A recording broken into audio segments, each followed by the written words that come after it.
Okay, so Tyson Fury says, I had to come to America to be appreciated. Tyson Fury is finally in the world's fight capital on Saturday night in Sin City and has a mythic allure for many Brits in general, and for nearly all boxers, including Fury, who once told himself that he wouldn't visit Vegas until he was fighting there. Fighting in Las Vegas is an honor for a boxer, and I feel I'm ready to wear that part.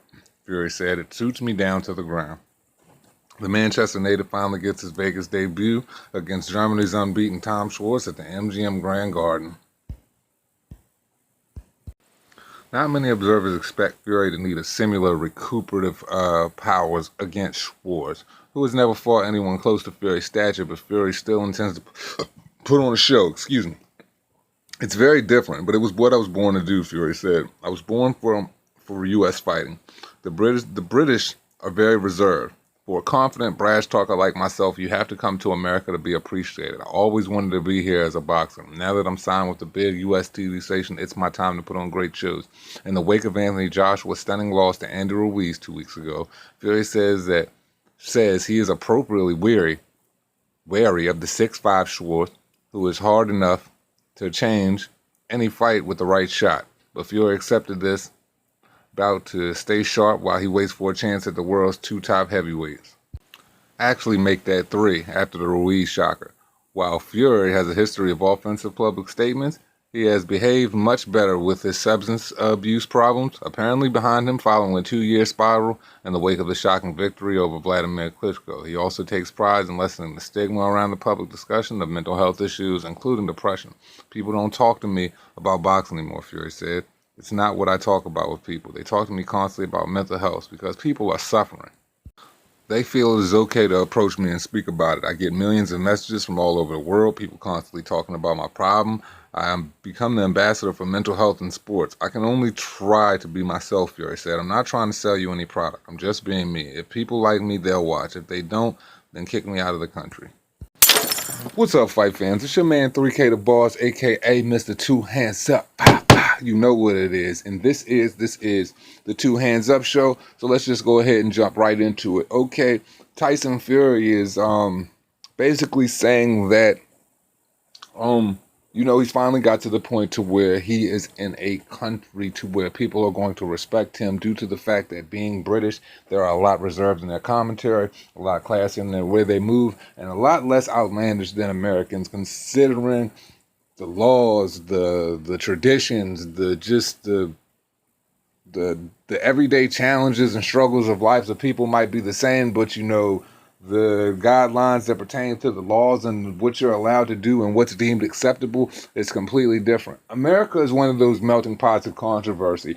All of my subscribers who've been following me a while ago, when I began to start this, and I said that Anthony Joshua coming over to America, he needed to let his nuts hang a little bit, stop letting people bash him in the media, and really speak his truth about what's going on, about who's ducking who, and really come off the chain and really get at Deontay Wilder so they hear more than just Deontay Wilder's truth and American media's truth, because they need to hear it out of the horse's mouth. Well, Tyson Fury doesn't have that problem. And in several ways, a lot of the things he was saying was truth. Now, this is the thing, he's come over to America, so now you really know why Tyson Fury wanted to break into the American market. That's not taken away from the fact that he wants to be a mental health warrior, and that drugs are a huge epidemic, being the fact that opioids are beating out car crashes and cancer deaths now, because pills are just completely an epidemic, and drugs all over the world are just increasing. More people are using. The world has become more depressed, and I feel like the more people found the computer and they found social media and they found instant gratification through emojis, through Snapchat, through Instagram, etc., and everybody's living their best life on Facebook. I have the tendency to believe that it has people a lot less disconnected from the world. You know how, like, when you go out in public and you might be on Facebook all day, but then you go out in public and you see somebody who you converse with on Facebook all of the time, and you're at the grocery store and you guys don't say 2 words to each other because it's completely separating us, our levels of empathy, emotions, and sympathy and ability to communicate with one another in public. And we're almost becoming avatars to our own tablets, our own cell phones, etc., etc. Now, I have no problems with Tyson Fury being an ambassador for mental health. If you're really gonna wear that hat, and if that's what you're really trying to do. But brother, you know what I'm saying? You're over here to box, and at the end of the day, you're not American. Even though you're coming over here and you say people are accepting you, how is your own country gonna receive you? Because to be perfectly honest, if you think that people are accepting you over here with all of your antics, that is the one thing I have to disagree with, because to me, you look like a clown. Now, the way you can speak, the way you can articulate yourself in press conferences is absolutely amazing. You have a silver tongue. Pause. And Tyson, that is not one of the things, you know what I'm saying, that I'm going to hate you for. I'm glad the fact that you have a silver tongue. I'm glad the fact that you quick, you know what I'm saying, to throw those insults back, because being over here in America, it's a lot of fast talking, big city niggas, city slicking, that, are very slick with their words, so you got to be able to keep up. So, on that realm of the battlefield, you know what I'm saying, you are very much an ace. You passed 4.0, no questions, no cap. You are that guy. But at the same time, it's just, over here, bro, there's a lot of real niggas that ain't going, feel the energy that you bring into the boxing world, because, just like Britain, they very dedicated to watching their boxers, and UK fans are very dedicated to tuning in on their boxing, because they don't have football, basketball. It's basically the other football, which we call soccer over here, and boxing are the two major sports, rugby and a few other things. So, we pay attention to a few other sports, but at the same time, the real guys that stay 10 toes down, stand firm in what they believe in, they aren't going to rock with a lot of your antics. The Tom Schwartz situation. You cannot go over to Las Vegas and put on a show in Nevada, and then you bring a guy like Tom Schwartz over. Las Vegas has always been reserved for the rights of, your Mike Tysons, your Mike Tyson top belts, your Lennox Lewis top belts have been, arranged for, Ali top belts, especially Floyd Mayweather, all of Floyd Mayweather belts, because he only does superstar battles anyway, and only fights top five-star opponents.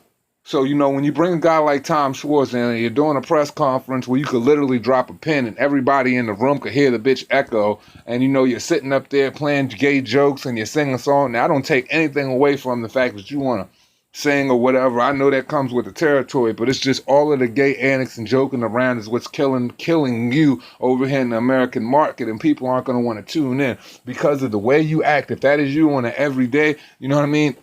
American people aren't going to want to hang on to that. And I doubt your own people are going to want to hang on to that. But if you win in a spectacular fashion, people are going to be more accepting to it. And the fact that I think that this could possibly be a ploy for the gay mafia and the gay powers that be, that you act, have these little homosexual annexes. Let's be honest. A large majority of the world is ran by homosexuals.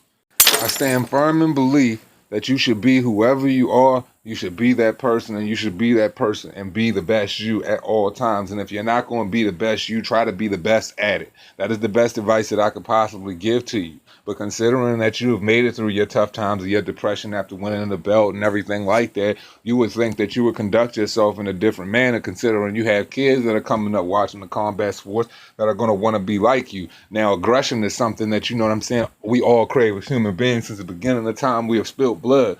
You know what I mean? From the great gladiators of the old, and in Rome to Egypt to Spain to Africa to the foundations that were laid of America, the industrial revolutions, etc. There's been nothing but war, bloodshed on battlefields, and people crave it. We crave it on what's considered the gridiron, on the football field. When we watch the NFL, we crave it on basketball, like the Malice at the Palace. Who didn't love that? That was exciting, even though fans got hit. So Bob Arum was very smart. He knows that this is the melting pot of controversy. This is the melting pot of outlandish behavior. This is Sodom. I swear America is Sodom and Gomorrah of, was it the Old Testament, I believe? What was the Old or the New Testament? Y'all know the story a lot, and how everybody got turned into pillar of salts because everybody that was living in that town was of homosexual activity, murderers, thieves, etc. And God said, if you find 50 holy guys, I'll save the town. And then she said, if I find 30 holy people, would you not destroy the town? He said, I won't. If I find 20, would you destroy the town? I won't. He said, if I even find just one holy individual in the town, I won't destroy the town. And we could not find one holy individual in that town. So God turned the town into the pillar of salt, told her not to look back. She looked back, and Lot's wife got turned into a pillar of salt.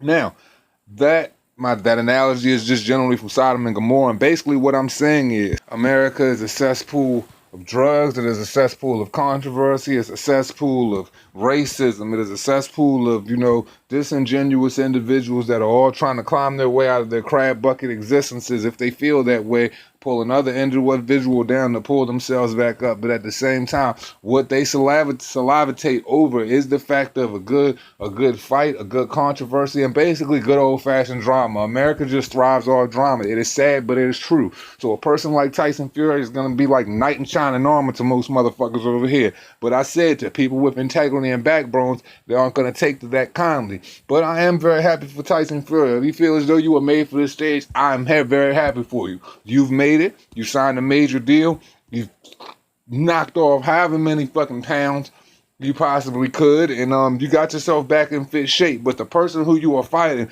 you are starting to remind me a lot of Deontay Wilder in the way you move. Now I want y'all to stay with me here. Tyson Fury fought 2 fucking cab drivers, played around with him in the ring. They was joking in the press conferences before it came to Deontay Wilder, baited him in, got in the ring, boxed his head off, nor was he really in shape yet, and he truly won that fight. So you pimped that situation, made the most of it, walked away with a draw, even though you truly won that fight, and you still got all of the accolades of a person who walked away with the belt. Walking away with that draw, you landed a $100 million plus pound deal with ESPN. You're going to be fighting on a regular basis. And like I said, man, Bob Arum's got you on every major news outlet doing all type of press and promo, and you're getting a lot of feedback. But the general consensus that I'm getting from the people is that you're generally making them want to regurgitate by your actions.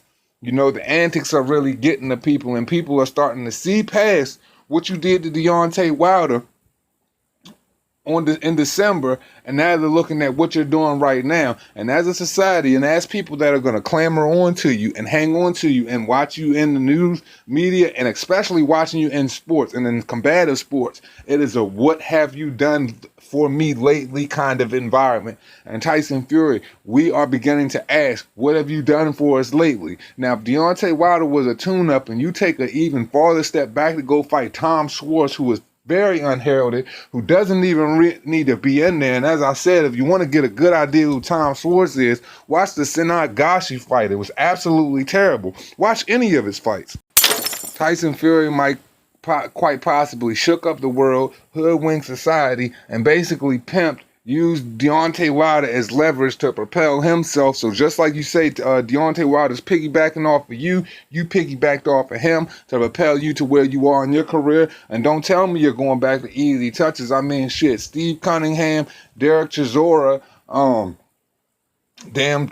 Steve Cunningham and Derek Chisora and Vladimir Klitschko and the Deontay Wilder draw, those, those are your highest notables. And let's be honest here, that's not very impressive. So, we got to look at this as viewers and as fans. And Americans, British, and other people all across the world alike. You got to look at this guy, look at his work rate, and look what he's really doing for you. But it's giving you a lot of jokes and antics. And I truly believe the antics are to hang on to the fact that he tries to dismiss you with the joking personality and give you the antics so you can probably be dismissive of the fact that he isn't fighting any real opposition. So if we're going to hold Wilder's feet to the fire, it's time after this bout that we hold Tyson Fury's feet to the fire. Like I said, I'm very happy for all of the successes you're getting, but with success, when much is given, much is required. So we're going to require a lot more from you, sir. So hey, make the most out of your Las Vegas MGM Grand debut. But like I said, you need to perform. If you don't knock this kid out in 2 rounds, man, that is absolutely pathetic.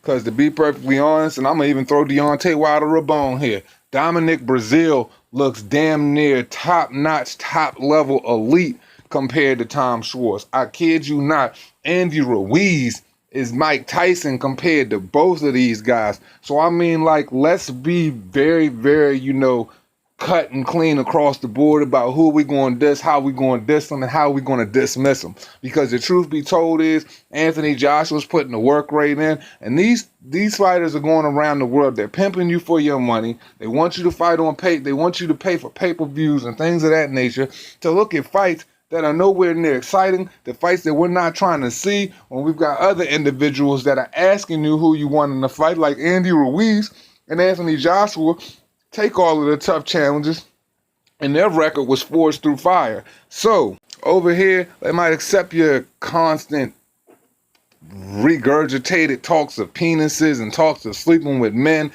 taking boy band pictures, looking like fucking just the Backstreet Boys and all of the other stuff that you're doing on stage with these guys, man. But remember, this is a professional sport, and with the era that you're ushering into is making it very jovial, and it's a very joking matter. And I'm not for it, man. So I say that to say this, man.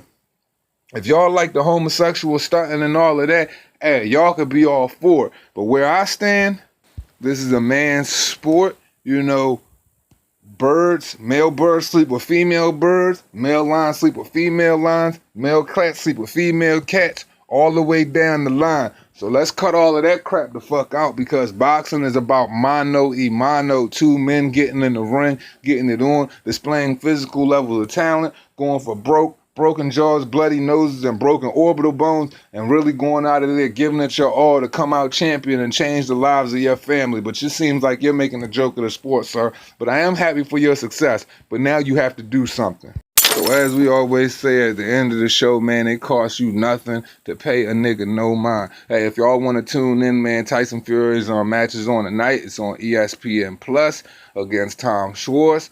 I mean, who the fuck is that guy?